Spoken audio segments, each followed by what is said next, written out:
ICC member states voted to remove Chief Prosecutor Karim Khan after member governments moved against the top prosecutor at the International Criminal Court. UN News and Reuters put the action inside the court's diplomatic and administrative process, while NPR and CNN confirmed that member states made the decision rather than leaving it as rumor. The immediate question is who runs the prosecutor's office next, how open investigations are assigned, and whether any accused governments challenge the transition. The stakes are accountability at a court that handles war crimes and atrocity cases, not palace intrigue inside an institution. Watch for a formal ICC notice naming the acting prosecutor, a member state explanation of the vote, and any court calendar changes.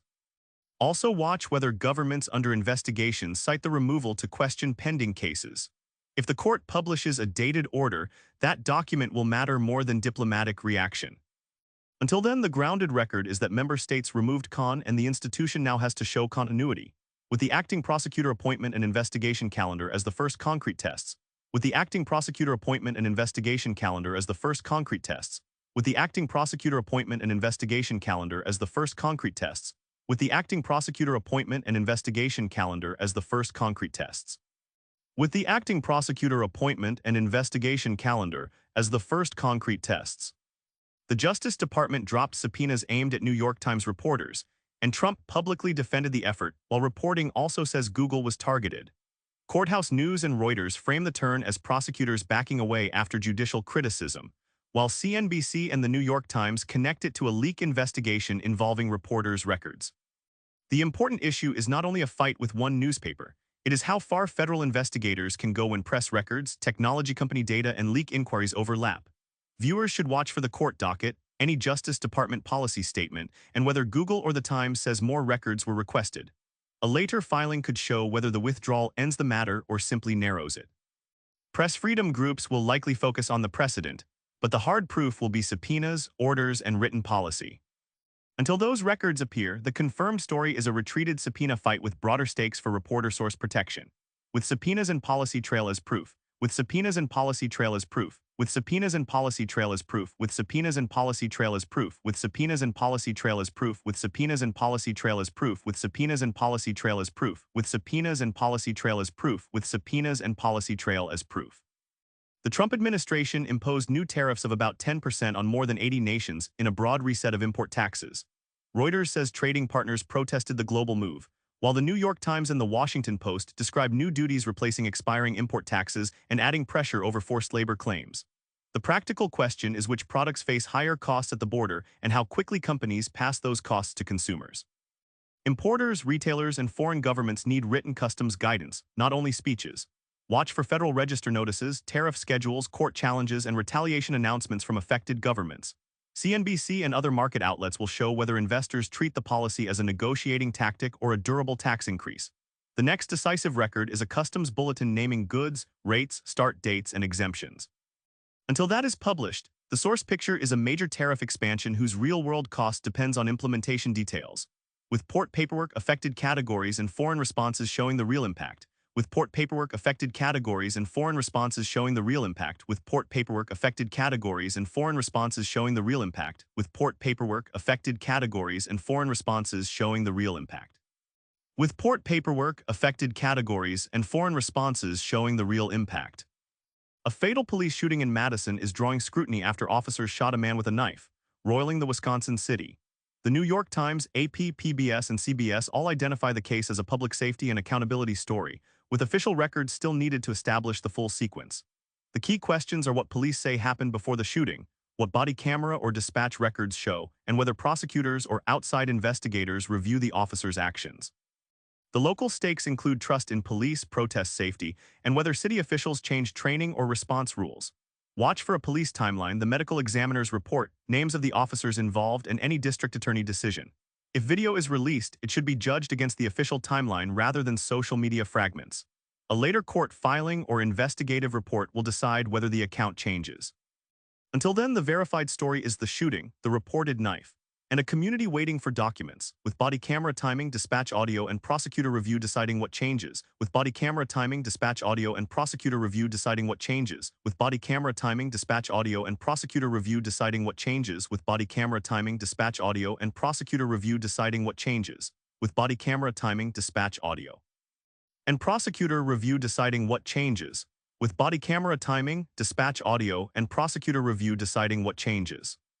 Trump returned to the White House Correspondents' Dinner 3 months after a shooting connected to the event's earlier schedule, using the appearance to talk about the press and the attack. NPR, NBC News, and the Killeen Daily Herald describe a rescheduled dinner where security, politics, and media relations all overlap.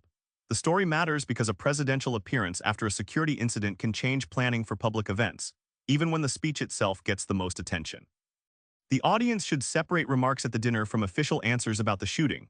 Watch for Secret Service or local police updates, event security changes, and any public report on how the earlier attack was handled. Also watch whether press groups describe new access rules after the dinner. The next hard record is not applause or criticism. It is a dated security statement, charging update, or venue protocol. Until that appears, the confirmed account is Trump's return to the dinner and unresolved questions around the incident that delayed it. With security protocols, charging updates, and press access rules showing whether anything changed.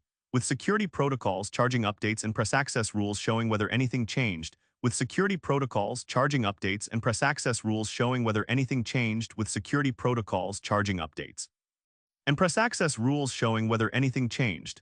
With security protocols, charging updates, and press access rules showing whether anything changed. Tropical storm Genevieve formed in the Pacific while Hurricane Fausto strengthened to Category 2, creating a two-system weather watch. AP and regional outlets including the Henry Herald, Cherokee Tribune, and Marietta Daily Journal describe the same National Hurricane Center development, which means the next updates should come from forecasters rather than political offices. The immediate question is whether either storm threatens land, shipping, surf conditions, or emergency planning along the Pacific track. Viewers should watch the official forecast cone, wind speed advisories, rainfall estimates, and any warnings from Mexico or U.S. coastal agencies. If the track shifts, local emergency managers may issue surf, rip current, or evacuation guidance. Whether stories change quickly, so the timestamp on each bulletin matters. A later Hurricane Center advisory will show whether Genevieve strengthens, weakens, or remains a marine hazard. Until then, the sourced record is formation for Genevieve Category 2 strength for Fausto, and a need to follow official advisories, with official cone updates, wind forecasts, surf warnings, and emergency bulletins setting the risk. With official cone updates, wind forecasts, surf warnings, and emergency bulletins setting the risk. With official cone updates, wind forecasts, surf warnings, and emergency bulletins setting the risk. With official cone updates, wind forecasts, surf warnings, and emergency bulletins setting the risk. With official cone updates, wind forecasts, surf warnings, and emergency bulletins setting the risk. Ukrainian strikes on warehouses tied to wildberries, often described as Russia's version of Amazon, brought the war closer to ordinary consumer infrastructure. Reuters, The Guardian, The New York Times, and CNN frame the target as a logistics and retail network rather than a frontline trench or weapons depot. The key issue is whether Ukraine is deliberately expanding long-range pressure on Russia's domestic economy, and how Moscow classifies damage to warehouses serving civilian customers. The stakes are escalation, supply disruption, and the boundary between military logistics and ordinary commerce. Watch for Ukrainian military statements, Russian damage assessments, company notices from wildberries, and satellite or local reporting on what was hit. If warehouses served military contracts, the strategic meaning changes. If they mainly handled civilian parcels, the political meaning changes. A later verified damage report is the document to watch. Until then, the confirmed picture is a strike on a major Russian logistics symbol with wider war implications.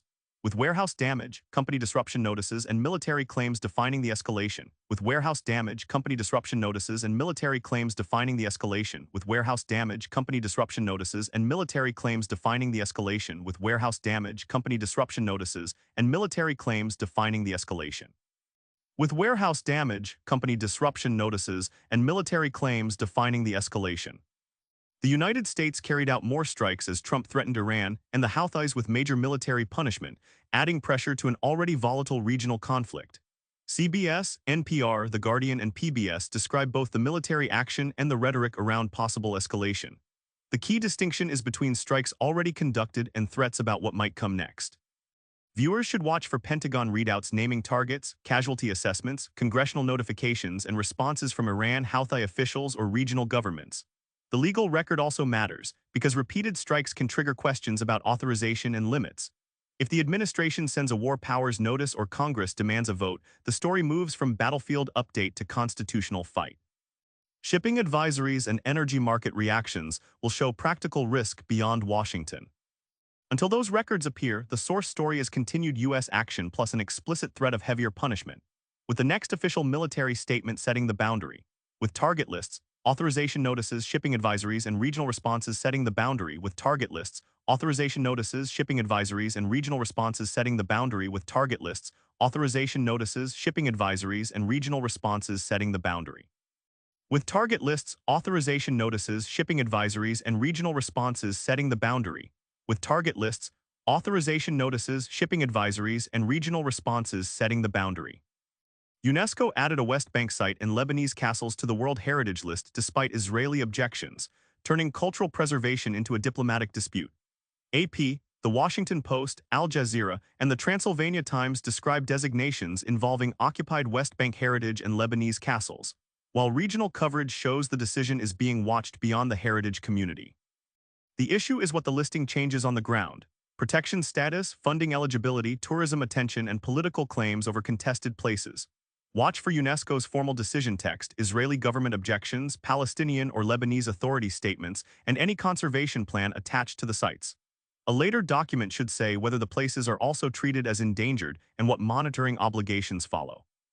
The diplomatic reaction will be loud, but the controlling record is UNESCO's adopted language and implementation timetable.